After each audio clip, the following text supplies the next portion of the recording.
It's D-Day 1944.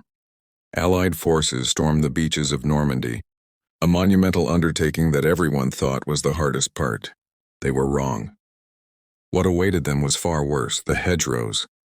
Imagine ancient earthen walls, some 1,000 years old, topped with dense vegetation, caging in every field in Normandy, thousands of them. For German machine gunners, it was paradise.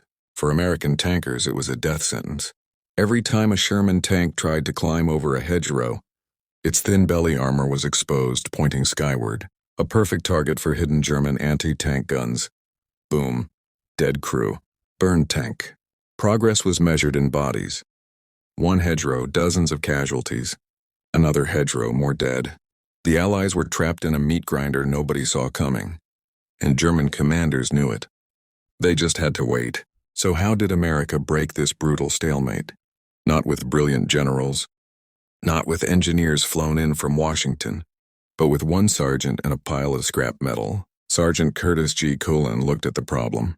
Everyone else accepted as unsolvable and saw something different.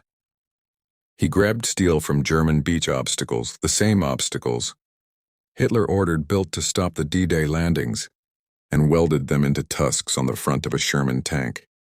Here's where it gets crazy. When that modified tank hit a hedgerow at speed, instead of climbing and exposing its vulnerable underbelly, those steel teeth cut straight through the dirt. The tank stayed level, its armor facing forward, its crew safe. They called it the Rhino. Within weeks, the U.S. Army welded these ingenious cutters onto hundreds of tanks. Mechanics worked through the night, sparks flying across Normandy, and suddenly, a defensive fortress became a trap for the Germans. The same rigid walls that had protected them now boxed them in. They couldn't retreat fast enough. They couldn't adapt. One sergeant's idea, utilizing scrap metal from the enemy's own defenses, and the entire Normandy campaign cracked wide open. Operation Cobra launched with these Rhino tanks leading the charge, and the German army never recovered.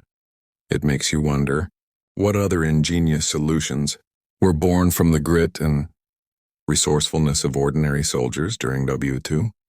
Share your thoughts and stories in the comments below.